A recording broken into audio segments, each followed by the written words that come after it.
Assalamu alaikum viewers, this is your host MJ Malik with the latest episode of Cricket Talk with MJ Malik. In fact, PSL special और PSL वालों ने भी India वालों की ना उतारने के ऊपर आ गया और उन्होंने PSL का जो 27 फरवरी का डे था उसे as a national tea day celebrate किया। या टी वाज वेरी फैंटास्टिक। और उन्होंने आप स्क्रीन स्कोर बोर्ड पे देख सकते हैं स्पेशली जो अभिनंदन की तस्वीर थी वो लगा के नेशनल टी डे को सेलिब्रेट किया। यार PSL वाले भी मीम बनाने से बाज नहीं आ रहे।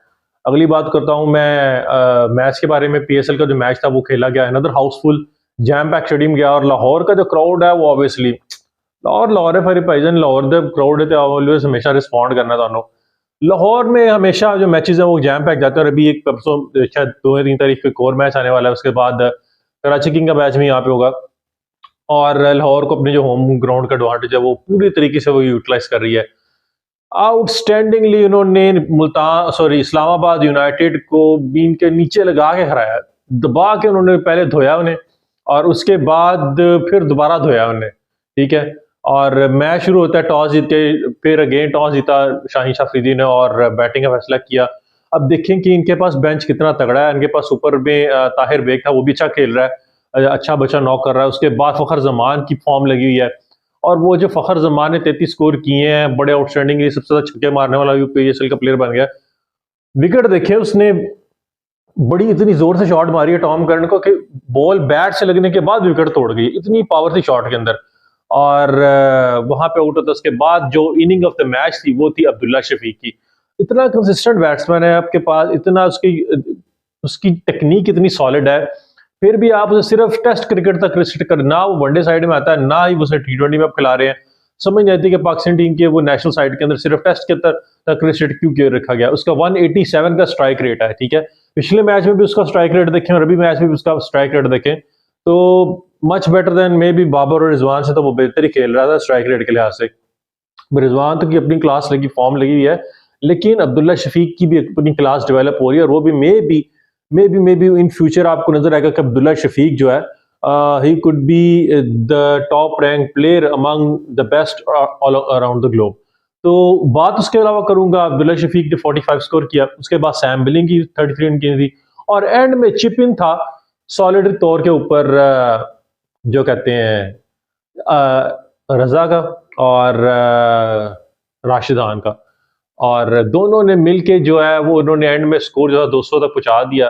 शादाब खान को विक्टन को ऑन एंड ऑफ मिलती रही, लेकिन देखें एक भी 50 स्कोर नहीं थी, लेकिन फिर भी 200 रन का टोटल जो है उन्होंने बोर्ड के ऊपर लगाया हुआ था। ठीक है, और अगर एक भी 50 स्कोर हो जाती तो फिर भी कोई बात है, लेकिन 50 कोई स्कोर नहीं, लेकिन हर प्लेयर ने चिप इन किया इसके अंदर और चिप इन करने के बाद 200 रन का टोटल खड़ा किया। शादाब को 2 विकेटें मिली, उसके अलावा टॉम करन को 3 विकेटें मिली, लेकिन एक्सपेंसिव, हर बॉलर एक्सपेंसिव रहा उनका, ऑलमोस्ट हर को 30 प्लस कंसीड हुआ है। अब मुझे समझ आती है T20 के अंदर बेस्ट इकोनॉमी रेट जो मेरे ख्याल से है वो 6 से 7 रन पर ओवर है, जहां पे आप 8 से 10 या 12 पे जाते हैं, it will be consider as expensive. और उसके बाद आप बात करेंगे फखर जमान की। फखर जमान को जो है जनाब साहब जी सबसे ज्यादा छक्के आपको पहले बता चुका हूँ, उसके प्लेयर लगाने वाला प्लेयर बन चुका है और 200 रन का टोटल। लाहौर के अंदर की क्लासिकल बॉलिंग लाइन जिसमें पहले नंबर पर शाहीन हो, उसके बाद हारिस रऊफ हो, जमान खान हो, राशिद खान हो, 3 टॉप वर्ल्ड क्लास बॉलर हो और साथ में रजा जो है वो आपके पास, तो मेरे ख्याल से फेस करना जो है वो आसान नहीं होगा किसी भी बॉलिंग लाइनअप, बैटिंग लाइनअप के लिए।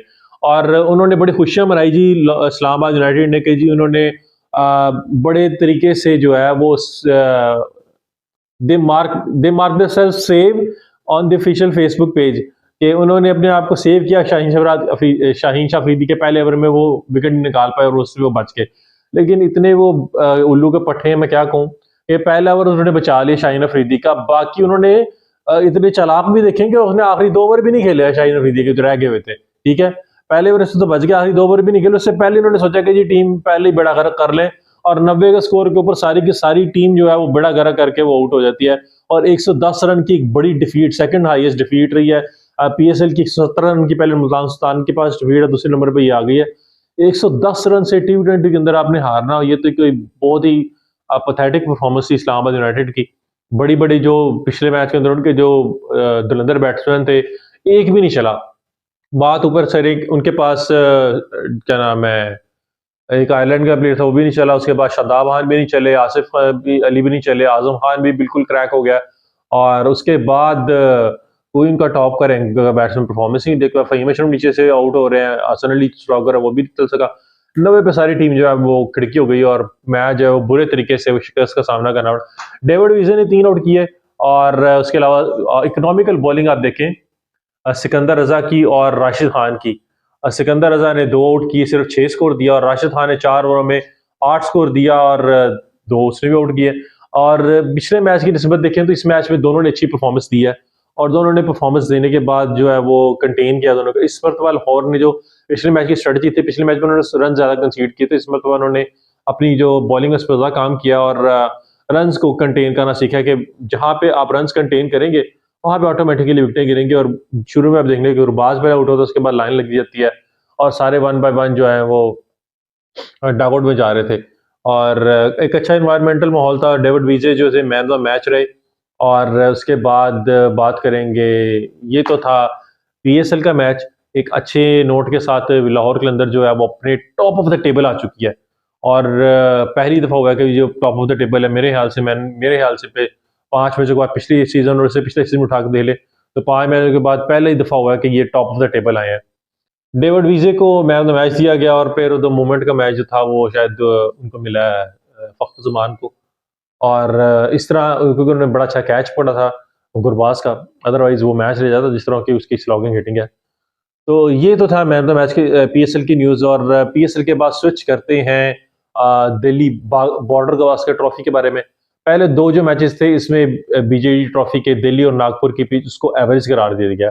हमारे यहाँ पे बड़ा रोला डाल जाता था कि जी कराची की पिच हो गई, लाहौर की पिच हो गई, रावलपिंडी की पिच को रोड बना दिया उन्होंने, तो कहा जी बिल्कुल एवरेज पिचें थी, कोई इतनी खास आउटस्टैंडिंग पिचें तो थी नहीं। और अब सुनने में ये आ रहा है कि जी रोहित शर्मा ने कहा है कि अगर हम सीरीज में 3-0 की लीड ले जाते हैं तो हम ऐसा करेंगे कि जो चौथा जो मैच है वो टेस्ट के उसमें ग्रीन टॉप विकेट बनाए ताकि हम वर्ल्ड टेस्ट चैंपियनशिप की तैयारी कर सकें। और वर्ल्ड टेस्ट चैंपियनशिप में देखते हैं कि वहां पे क्या बनता है। और वहां पे अगर ऑस्ट्रेलिया जो है, अभी तो उन्होंने प्राइम साइड नहीं अपनी भेजी, सारे उनके प्लेयर इंजर होकर घर चले गए। जब वो वर्ल्ड टेस्ट चैंपियनशिप का फाइनल खेलने गए वहां पे उनकी प्राइम साइड उतरेगी, तब पता लगेगा कि जी इंडिया कितने पानी में है। अगली न्यूज पर स्विच करेंगे जी, England versus New Zealand, the one of the best test match. मेरे ख्याल से टेस्ट मैच को जो अगर अलाइव रखा ना तो इस इन ऐसे कुछ मैचेस होंगे जिसने ये टेस्ट क्रिकेट के जो इसकी जो है ना क्रेडिबिलिटी उसको सॉलिडली अलाइव रखा हुआ है।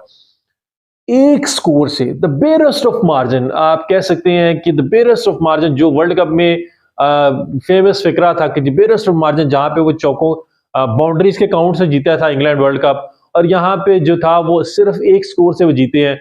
और बड़ी अच्छी वैगनर की अच्छी बॉलिंग थी। मैच का टर्निंग पॉइंट जो था वो जो ब्रुक है, हैरी ब्रुक, वो जो रन आउट हुआ है ना, वो 0 बॉल पे 0 किया और वहां पे जो मैच था वो चला गया था उनके हाथ से।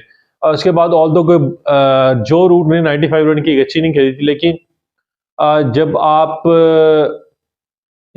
ग्रीन टॉप विकेट उन्होंने बनाई और वहां पे उनका कोई भी बैट्समैन जो है बॉलर जो है वो सर्वाइव नहीं कर, इवन टेल एंडर पे टीम एंड में जो था फोक ने अच्छी परफॉर्मेंस दिया है, लेकिन इट वाजंट गुड इनफ। और बॉलिंग जो है लगातार उनकी विकेटें गिर रही थी और एंड में उसने जेम्स एंडरसन ने चौका भी मारा, लेकिन 2 स्कोर चाहिए था और वहां पे वो लेग साइड पे फ्लिक करने जाता और पीछे कैच पड़ा था, वहां पे बेरेस्ट ऑफ मार्जिन से न्यूजीलैंड के लिए व्हाट अ विक्ट्री। और जो बैस बॉलर थे वो फाइनली यहाँ पे एक कंटिन्यूस जो उनकी स्ट्रीक चली आ रही थी वो यहाँ पे डिब्यूट है, और 1-1 से जो सीरीज जो वो ड्रॉ हो गई है।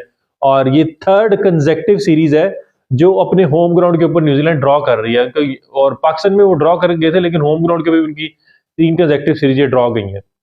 अच्छा, उसके बाद एक और न्यूज है, वो न्यूज है जी क्रिकेटिंग वर्ल्ड से, वो ये है कि एक बहुत बड़ा रिकॉर्ड लगा है। वो रिकॉर्ड क्या था? आइल ऑफ मैन वर्सेस स्पेन के दरमियान एक मैच था और आइल ऑफ मैन की सारी टीम जो है उसने सिडनी थंडर का जो रिकॉर्ड है वो भी तोड़ दिया। 10 स्कोर के ऊपर सारी टीम आउट होगी। ये पता नहीं कौन सा बॉलिंग अटैक था, कौन सी पिच थी और कौन से बैट्समैन वहां पे खेले थे कि उन्हें बल्ला पकड़ने आता है या क्या नहीं था कि 10 स्कोर के ऊपर सारी की सारी टीम ही वो जो है आउट हो गई। तो पता नहीं इसी वजह से यूरोप में इतनी जो है क्रिकेट जो है वो सिर्फ इन्हीं कंट्रीज जो है, आयरलैंड, इंग्लैंड, नीदरलैंड और ये स्कॉटलैंड, इनमें महदूद होकर रहेगी और इतनी वो ग्रोथ नहीं करेगी। वहाँ पे फुटबॉल जो है, सॉकर जो है, उसका जो है वो जोर ज़्यादा चलता है। खैर क्रिकेट जो है इस वैसे भी क्रिकेटर्स की जो आईसीसी की पॉलिसी की वजह से लिमिटाइज होकर रहेगी। T20 में इस तरह इसको बूम दिया है, लेकिन अदरवाइज मेरा नहीं ख्याल है कि उस तरह की पीक पकड़ पाई है क्रिकेट। जो मेरे ख्याल से इसमें कोई चेंज करनी पाई थी ताकि क्रिकेट को ग्लोबलाइज किया जाता, कुछ फ्रेंचाइज दी जाती या पीएसएल पे काम किया जाता। तो इस तरह की जो लीग्स है, पीएसएल, आईपीएल जैसी बड़ी लीग्स है, इनके ऊपर इनकी तरह की लीग जो है इंट्रोड्यूस करते हैं। अब देखें हर साल जो है वो दुबई और वो जो है हर साल एक नई लीग इंट्रोड्यूस कराते हैं ताकि दुबई के अंदर क्रिकेट जो है वो अलाइव रहे। और वो हर साल जो इंडियन इन्वेस्टर हैं वो आते हैं पीएसएल से पहले कि किस तरह के पीएसएल का जोर तोड़ा जाए, लेकिन पीएसएल का मुकाबला आप नहीं कर सकते। पीएसएल में एक आपको कंपेटिटिव क्रिकेट मिलती है, आपको आउटस्टैंडिंग बॉलिंग अटैक मिलते हैं, आपको वहाँ पे वर्ल्ड क्लास प्लेयर मिलते हैं। तो यहाँ पे जो है क्रिकेट वाइज जो कंपेटिटिविटी है, जो यहाँ पे क्रिकेट का जो क्रंच मैचेस होते हैं वो आपको पीएसएल में नजर आते हैं। So this is what we have in today's episode. Channel को काइंडली सब्सक्राइब करना मत भूलिएगा for latest update about cricket and other sporting events. This is what we have for today's. Thanks for watching. Over and out.